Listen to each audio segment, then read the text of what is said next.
আপনি কি জানেন এমন একজন মানুষের কথা যিনি এক দিনে 1000 রাকাত নামাজ আদায় করতেন? কেন মহান সাধক হাসান বসরির বিয়ের প্রস্তাব ফিরিয়ে দিয়েছিলেন এই নারী? আর রাতের অন্ধকারে যখন সবাই ঘুমিয়ে পড়ত তখন আল্লাহর সাথে তার কী কথা হতো? এই গল্পে এমন এক অলৌকিক ঘটনার কথা বলবো যা আপনার জীবনের দৃষ্টিভঙ্গি বদলে দেবে, তাই ভিডিওটি শেষ পর্যন্ত দেখুন। 1000 রাকাত নামাজ, হযরত রাবেয়া বসরি আত্মাধিক প্রেমের গল্প। হযরত রাবেয়া বসরি রাদিয়াল্লাহু দিন রাত মিলিয়ে 1000 রাকাত নামাজ পড়তেন। রাত হলে তিনি ছাদের উপর গিয়ে আকাশের দিকে তাকিয়ে বলতেন,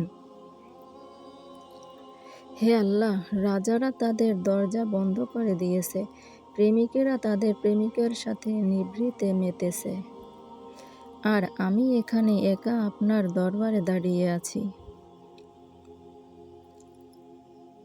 তিনি প্রার্থনায় বলতেন, হে আমার পালনকর্তা, আমার অন্তরের সবটুকু ভালোবাসা আপনি দখল করে আছেন। আপনি ছাড়া আমার আর কেউ নেই। তিনি মরুভূমিতে ফুল ফোটানোর মতো অসম্ভবকে সম্ভব করার শক্তি খুঁজতেন কেবল আল্লাহর প্রেমে। একবার হাসান বসরি রাদিয়াল্লাহু তাকে বিয়ের প্রস্তাব দিলেন। রাবেয়া বসরি রাদিয়াল্লাহু তাকে এক অদ্ভুত প্রশ্ন করলেন। তিনি বললেন, আমি তো আমার নিজের অধীনে নেই, আমি আল্লাহর অধীনে এক দাসী মাত্র। আপনি যদি আমার মালিকের কাছ থেকে অনুমতি আনতে পারেন তবেই আমি আপনার সাথে যেতে পারি। তিনি হাসান বসরিকে বললেন, আমি নিজেকে আল্লাহর কাছে বিলীন করে দিয়েছি, আমার অস্তিত্ব এখন কেবল তাতেই মিশে আছে। তিনি 2 হাতে 2 দিরহাম মুদ্রা রাখা এবং তা আল্লাহর সন্তুষ্টির বাইরে খরচ করাকে বিপথগামী হওয়ার লক্ষণ মনে করতেন। রাবেয়া বসরি রাদিয়াল্লাহু টানা 7 দিন রোজা রাখলেন এবং সারা রাত ইবাদত করলেন। ক্ষুধার তীব্রতায় তিনি যখন অস্থির, তখন এক ব্যক্তি এক পেয়ালা খাবার নিয়ে এলো, কিন্তু অদ্ভুত ব্যাপার, তিনি যখন বাতি জ্বালাতে গেলেন তখন একটি বিড়াল এসে পেয়ালাটি উল্টে দিল এবং খাবার নষ্ট হয়ে গেল। তৃষ্ণার্ত রাবেয়ার অর্থনাদ খাবার নষ্ট হওয়ার পর তিনি পানি দিয়ে ইফতার করবেন ভাবলেন, কিন্তু বাতি নিভানোর সময় হাত লেগে পানির পাত্রটিও ভেঙে গেল। অন্ধকারের তৃষ্ণার্ত রাবেয়া দীর্ঘ শ্বাস ফেলে আল্লাহর কাছে ফরিয়াদ করলেন, হে আল্লাহ, আমার মতো এক দুর্বল বান্দার সাথে আপনি একই ব্যবহার করলেন। তখনই এক গায়েবী অদৃশ্য আওয়াজ এলো, হে রাবেয়া, তুমি চাইলে আমি সারাদিন দুনিয়ার নিয়ামত তোমার পায়ের এনে দিতে পারি, কিন্তু তার বদলে আমার ভালোবাসা তোমার অন্তর থেকে কেড়ে নেবে। মনে রেখো, দুনিয়ার সুখ আর আমার ভালোবাসা এক অন্তরে, দুটি একসাথে থাকে না। দুনিয়ার সুখ নাকি আল্লাহর ভালোবাসা? রাবেয়া কি ভেবেছে নিলেন? রাবেয়ার চূড়ান্ত সিদ্ধান্তে ওই গায়েবী আওয়াজ শুনে রাবেয়া বসরি রাদিয়াল্লাহু কেঁদে ফেললেন। তিনি বললেন, হে আল্লাহ, আমি কেবল আপনার ভালোবাসাই চাই। দুনিয়ার সব লোভ আমি আজ থেকে বিসর্জন দিলাম। এরপর থেকে তিনি প্রতিটি নামাজকে তার জীবনের শেষ নামাজ মনে করে আদায় করতেন। আপনারা কি জানেন রাবেয়া বসরি সবসময় কেন কাঁদতেন? দুনিয়াকে তুচ্ছ করে আল্লাহর প্রেমে বিলীন হলেন রাবেয়া। লোকজন তাকে জিজ্ঞাসা করত, আপনার চোখে কোনো অসুখ হয়েছে কিনা? তার সেই কান্নার পিছনে আসল রহস্যটি জানলে আপনি নিজের চোখের পানি ধরে রাখতে পারবেন না। সেটি আসছে পরবর্তীতে অংশে। লোকেরা রাবেয়া বসরিকে জিজ্ঞাসা করত, আল্লাহ কি আমাদের তওবা কবুল করবেন? রাবেয়া বসরি রাদিয়াল্লাহু এক গভীর সত্য উন্মোচন করলেন। তিনি বললেন, মানুষ তওবা করলেই আল্লাহ কবুল করেন না, বরং আল্লাহ যখন কাউকে তওবা করার তৌফিক বা সুযোগ দেন তখনই সেই তওবা কবুল হয়। অর্থাৎ অনুশোচনা করার ইচ্ছা আসাই আল্লাহর এক বড় নিয়ামত। তওবা করলে কি ক্ষমা পাওয়া যায়? রাবেয়া অসামান্য উত্তর, জান্নাত বা জাহান্নামের ভয় নয়, কেবল প্রেম। কিছু লোক তাকে জিজ্ঞাসা করল তারা কেন ইবাদত করে। কেউ বলল জাহান্নামের ভয়ে, কেউ বলল জান্নাতের আশায়। রাবেয়া বসরি রাদিয়াল্লাহু বললেন, আল্লাহ কি জান্নাত বা জাহান্নাম তৈরি না করলে ইবাদতের যোগ্য হতেন না? আমি ইবাদত করি কারণ তিনি আমার মালিক আর আমি তার দাস। তার সন্তুষ্টি আমার একমাত্র লক্ষ্য। জান্নাত নয়, জাহান্নাম নয়, রাবেয়া খুঁজতেন কেবল আল্লাহকে। ধনী ব্যক্তির থলি ও রাবেয়ার নির্লিপ্ততা একবার হাসান বসরি রাদিয়াল্লাহু দেখলেন, বসরার এক ধনী ব্যক্তি রাবেয়ার ঘরের দরজায় দাঁড়িয়ে কাঁদছেন।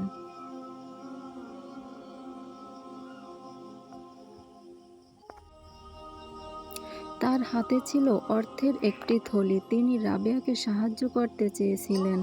হাসান বসরি রাদিয়াল্লাহু তাকে ভিতরে যাওয়ার সুপারিশ করলেন। রাবেয়া যা বললেন তা ছিল বিস্ময়কর। ধনী ব্যক্তির টাকার থলি কেন ফিরিয়ে দিলেন রাবেয়া? আল্লাহর ওপর অসাধ ভরসা। রাবেয়া বসরি রাদিয়াল্লাহু বললেন, আমি সেই আল্লাহর কাছে চাই না যিনি আমাকে সৃষ্টি করেছেন। তিনি কি আমাকে ভুলে গেছেন? যে আল্লাহ আমাকে চেনেন না, তার কাছে হাত পাতার চেয়ে আল্লাহর উপর ভরসা রাখাই কি শ্রেয় নয়? তিনি দুনিয়ার কোনো সম্পদ গ্রহণ করতেন না। যে আল্লাহ সৃষ্টি করেছেন তিনিই খাওয়াবেন। গল্পটি এখানেই শেষ নয়। রাবেয়া বসরি রাদিয়াল্লাহু এর জীবনে এমন একটি রাত এসেছিল যখন তার ঘর আলোয় ভরে গিয়েছিল, কোনো প্রদীপ ছাড়াই। সেই অলৌকিক ঘটনাটি জানতে হলে ভিডিওটি সম্পূর্ণ দেখবেন। এক হাতে আগুন, অন্য হাতে পানি। একদিন রাবেয়া বসরি রাদিয়াল্লাহু এক হাতে জ্বলন্ত আগুন আর অন্য হাতে এক বালতি পানি নিয়ে হন্তদন্ত হয়ে ছুটছেন। লোকেরা অবাক হয়ে জিজ্ঞাসা করল, হে রাবেয়া, আপনি এইসব নিয়ে কোথায় যাচ্ছেন? তিনি যে উত্তর দিয়েছিলেন তা ইতিহাসের পাতায় স্বর্ণাক্ষরে লেখা হয়েছে। এক হাতে আগুন, অন্য হাতে পানি। কি করতে চেয়েছিলেন রাবেয়া? রাবেয়া বললেন, আমি এই আগুন দিয়ে জান্নাত পুড়িয়ে দিতে চাই আর এই পানি দিয়ে জাহান্নামের আগুন নিভিয়ে দিতে চাই, যাতে মানুষ জাহান্নামের ভয়ে বা জান্নাতের লোভে আল্লাহর ইবাদত না করে, বরং কেবল আল্লাহর ভালোবাসা তার ইবাদত করে। লোভ আর ভয় নয়, কেবল আল্লাহর প্রেমই হোক ইবাদতের মূল। রাবেয়া বসরি রাদিয়াল্লাহু এত দীর্ঘ সময় সিজদায় পড়ে থাকতেন যে চোখের পানিতে তার সিজদার জায়গা ভিজে কাদা হয়ে যেত। তিনি তার আধ্যাত্মিক সাধনার মাধ্যমে এমন পর্যায়ে পৌঁছেছিলেন যে লোকেরা তাকে সম্মান জানাতে আসত। একবার তাকে জিজ্ঞাসা করা হলো, আল্লাহ কি কোনো নারীকে পয়গম্বর নবী বানিয়েছেন? রাবেয়া বসরি রাদিয়াল্লাহু উত্তর দিলেন, আল্লাহ কোনো নারীকে পয়গম্বর বানাননি সত্য, কিন্তু কোনো নারী কখনো নিজেকে খোদা আল্লাহ দাবি করেননি, যা ফেরাউন বা নমরুদের মতো পুরুষরা করেছিল। এছাড়া প্রাকৃত আধ্যাত্মিকতায় নারী পুরুষের কোনো ভেদাভেদ নেই। যে বেশি আল্লাহভীরু সেই স্রষ্টা। নারী কি পুরুষের চেয়ে পিছিয়ে? রাবেয়ার দাঁতভাঙা জবাব। আপনারা কি জানেন রাবেয়ার বসরির শেষ দিনগুলো কেমন ছিল? মৃত্যুর সময় যখন ফেরেশতারা এসেছিলেন তখন তিনি তাদের কি বলছিলেন? তার জীবনের শেষ মুহূর্তের সেই রোমাঞ্চকর কাহিনী জানতে সাথে থাকুন। মৃত্যুর ঠিক রাবেয়া বসরি রাদিয়াল্লাহু এর যখন শেষ সময় ঘনিয়ে এলো, তখন তার শিয়রে অনেক বুজুর্গ ব্যক্তি বসা ছিল। তিনি তাদের বলেন, আপনারা এখন এখান থেকে উঠে যান এবং পবিত্র ফেরেশতাদের আসার জায়গা করে দিন। আগ মুহূর্তে ফেরেশতাদের আহ্বান। তার কথা শুনে সবাই ঘর থেকে বেরিয়ে গেলেন এবং দরজা বন্ধ করে দিলেন। ঘর থেকে বের হয়ে সবাই যাওয়ার পর হঠাৎ ভেতর থেকে একটি অত্যন্ত মধুর আওয়াজ ভেসে এলো। কুরআনের সেই আয়াত, হে প্রশান্ত আত্মা, তুমি তোমার পালনকর্তার কাছে ফিরে এসো সন্তুষ্ট চিত্রে এবং তার প্রিয়জন। এরপরেই নীরবতা নেমে এলো। রাবেয়া বসরি রাদিয়াল্লাহু ইহকাল ত্যাগ করে মাওলার দরবারে চলে গেলেন। প্রশান্ত আত্মা ফিরে গেল তার মালিকের কাছে। কবরে মুনকার নাকির সওয়াল এক বুজুর্গ ব্যক্তির রাবেয়া বসরির কবরের পাশে গিয়ে দাঁড়িয়ে ভাবছিলেন তার সাথে কবরে কি আচরণ করছে।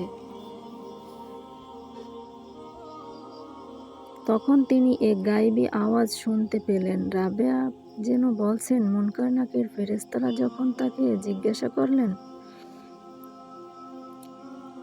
তোমার রব কে? তখন সে হেসে বলল, আমি সারা দুনিয়া ত্যাগ করে একমাত্র তাকেই চিনেছি, আর আপনারা আমাকে এখানে এসে তার পরিচয় জিজ্ঞাসা করছেন। রাবেয়া বসরি রাদিয়াল্লাহু বলতেন, আমি যা দেখেছি এবং যা শুনেছি তা যদি তোমরা দেখতে তবে দুনিয়ার সবকিছু তোমাদের কাছে তুচ্ছ মনে হতো। তিনি বিবি মরিয়ম এবং বিবি আয়েশা রাদিয়াল্লাহু এর আদর্শে নিজের জীবন গড়েছিলেন। আপনি কি রাবেয়া বসরির মতো এমন নিঃশর্ত ভালোবাসা দিয়ে সৃষ্টিকর্তাকে ডাকতে তৈরি? কমেন্টে আপনার মতামত জানান। রাবেয়া বসরি রাদিয়াল্লাহু ইন্তেকাল করেছেন শত শত বছর আগে, কিন্তু আজ পর্যন্ত নারীদের মধ্যে তার মতো দ্বিতীয় কেউ জন্মায় নেই।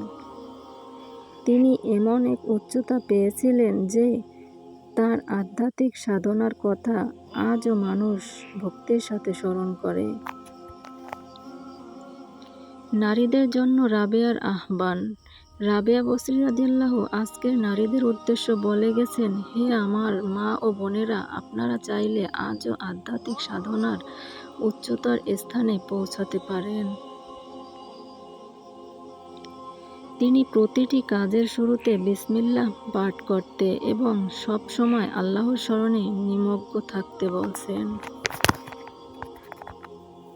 আল্লাহর উপর অবিচল আস্থা। রাবেয়া বসরি রাদিয়াল্লাহু এর বাণী ছিল, যে আল্লাহর সব কাজ করেন তার উপর আমাদের আস্থা রাখতে হবে। তার মতে গুনাহ থেকে দূরে থাকা এবং ইবাদতে মগ্ন থাকা ছাড়া আল্লাহর কাছাকাছি পৌঁছানোর কোনো সহজ উপায় নেই।